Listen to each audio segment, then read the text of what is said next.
Agora a gente vai conversar sobre um dos riscos dessa época do ano, né? A pessoa que sofre de asma, realmente durante o outono e inverno tem que tomar um cuidado maior. Por isso, a gente está recebendo aqui o Dr. Ciro Kirchenstein, que é pneumologista. Tudo bom?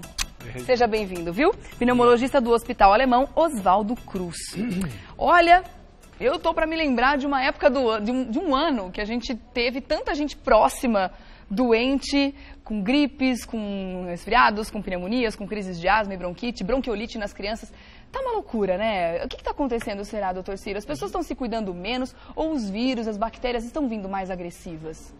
Antes de entrar no assunto asma, queria dar uma geral. Então, eu acho que a asma tem aumentado a sua prevalência, tem mais gente tendo asma e doenças alérgicas, mas eu acho que especialmente em São Paulo, o clima tem mudado. Tá. Então, com o frio mais seco e com o acúmulo da poluição também, né? nessa época do ano, ano passado, vários meses, a gente teve assim, clima com umidade a nível de deserto, 16%, 18% de umidade relativa do ar. Então, não tem como isso não provocar um ressecamento das vias aéreas e provocar várias É um cenário alterações. perfeito para essas doenças oportunistas, né, dessa época do ano. Bom, vamos entrar no assunto asma, então. É uma doença crônica, né? Então, primeiro eu fico feliz de você chamar a doença pelo nome correto dela, que é a asma.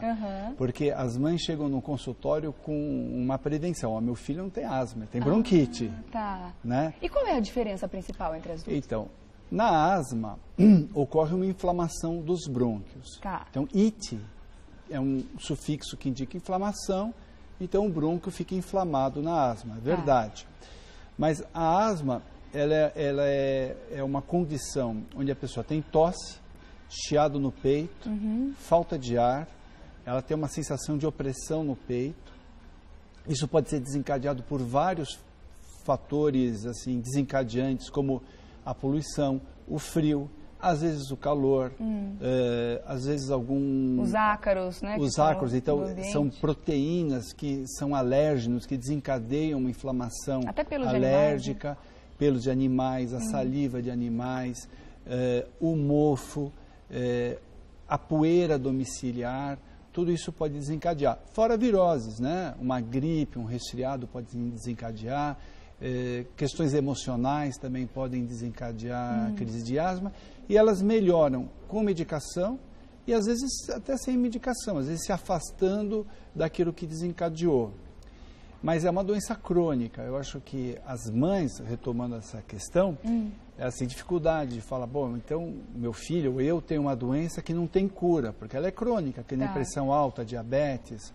É uma doença que tem uma condição hereditária, então acho que isso gera uma certa culpa, porque é incômodo saber disso. Vai passar de mim para os meus filhos isso. A gente deve se libertar disso, né?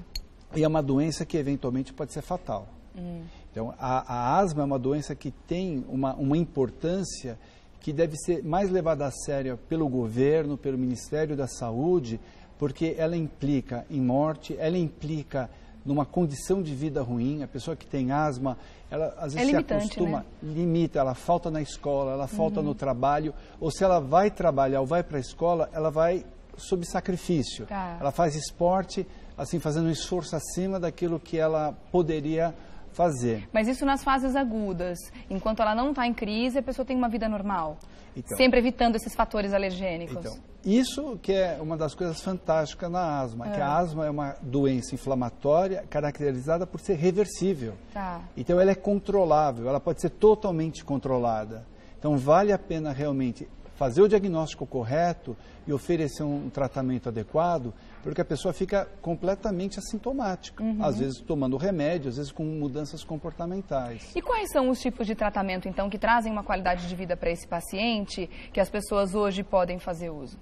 Então, o paciente que tem tosse prolongada, em crises, que ele percebe que com poeira, no inverno ele piora, ele deve procurar seu pediatra, seu clínico geral ou o pneumologista. Né? Acho que o pneumologista deve até ficar mais retido para os casos mais graves, de mais difícil controle. A abordagem, ela deve visar, primeiro, condições ambientais. O paciente tem que saber aquilo que desencadeia, né? Se tem gente que fuma na casa, é prioritário acabar com o tabagismo indoor, porque é o principal poluente.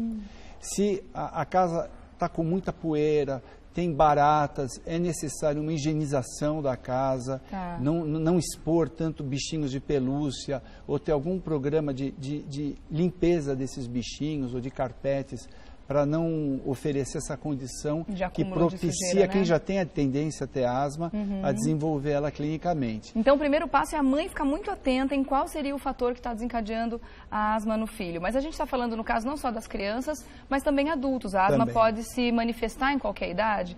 Uma pessoa pode ter passado a infância inteira sem asma e se tornar um adulto asmático? Sim, e é muito comum, às vezes, ter na infância, passar 15, 20 anos completamente assintomático e por volta dos 40, 50 anos voltarem os sintomas. Tá. E ainda falando dos tratamentos, então, descobrindo qual é o fator que causa, ficar longe deles o mais constantemente possível. E aí, tendo a crise, quais são os medicamentos em que entram aí em cena?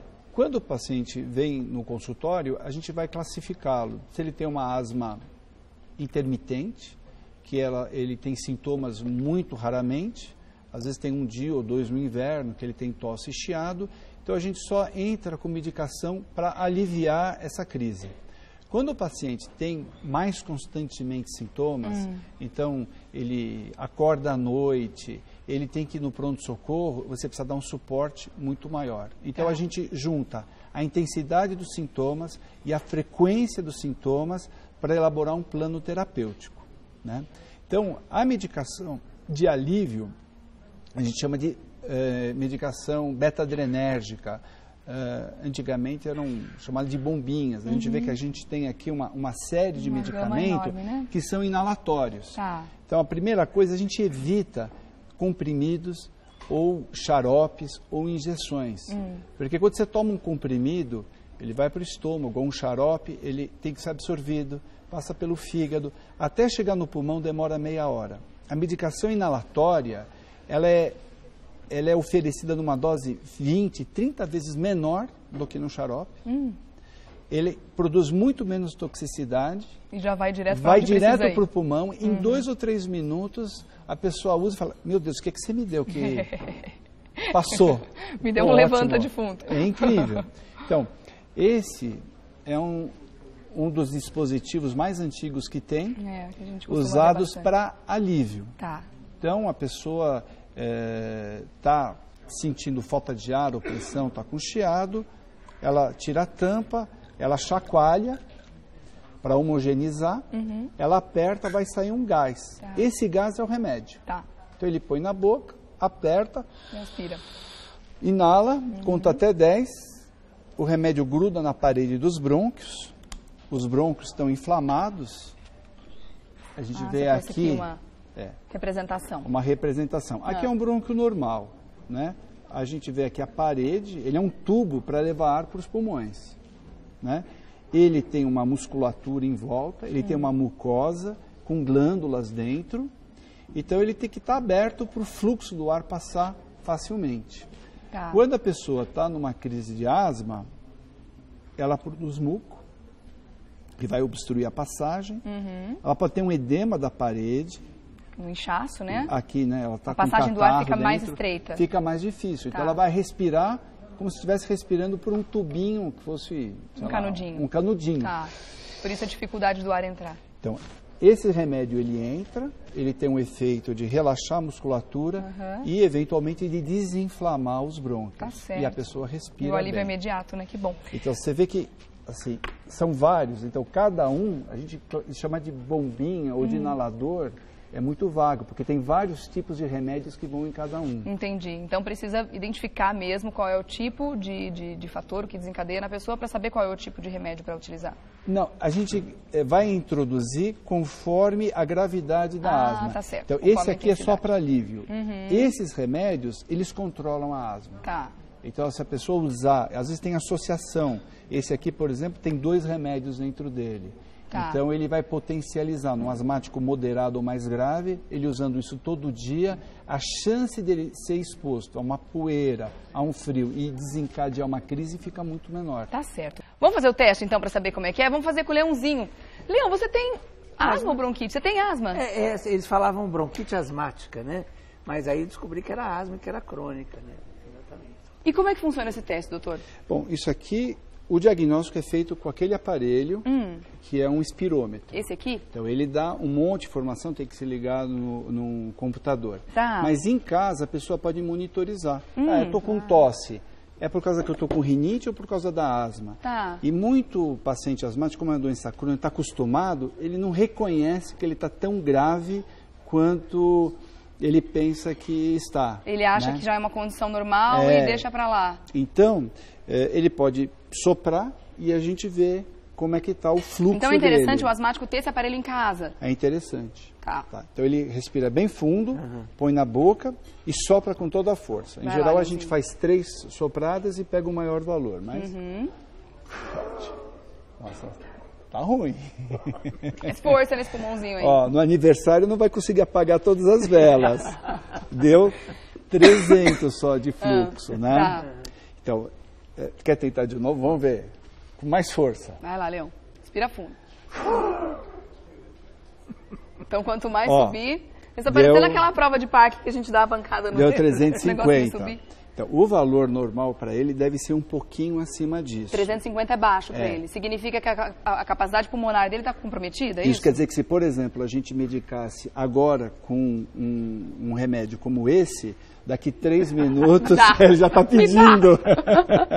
Ele já melhoraria o fluxo. Tá. Com isso ele respiraria melhor. Ele que depende da voz, da fala, ele teria uma desenvoltura exatamente para poder ficar falando o dia inteiro, né? Então, com certeza. E os outros remédios, eles serviriam para quê? Para estabilizar a doença. Você faz algum controle? Eu tomo um remédio todos os dias, de manhã e à noite. Tá. Que é crônico, né? Mas eu estava dizendo para ele que existia um remédio no mercado que era melhor. E daí acabou esse remédio, sumiu do mercado. Então deram um genérico. Tá. E aí esse genérico não faz o mesmo efeito. Não é a mesma efeito. coisa. Percebo isso, entendeu? Eu estava falando, já peguei o cartãozinho. Tá certo, a gente tem que se cuidar mesmo. A gente nunca deve negligenciar, então, uma tosse. Tô com uma tossinha chata aqui. Tem que ver o que está acontecendo, né, doutor? Eu queria dar uma última informação.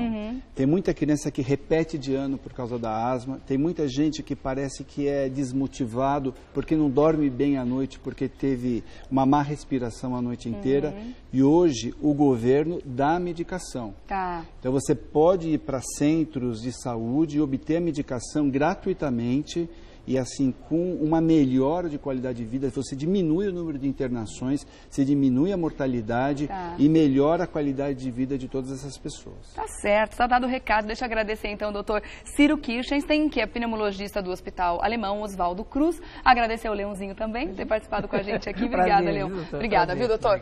Até uma próxima. Obrigada pelo recado aí, tá bom? E vamos se cuidar, né, gente? Afinal de contas, o inverno vai começar daqui a pouquinho e é uma época extremamente seca. A parte respiratória sofre. Eu passei por isso na semana passada, inclusive. Todo mundo sabe, tô saindo aí de um probleminha. Mas, enfim, a gente tem que se cuidar em todas as épocas do ano, no inverno principalmente.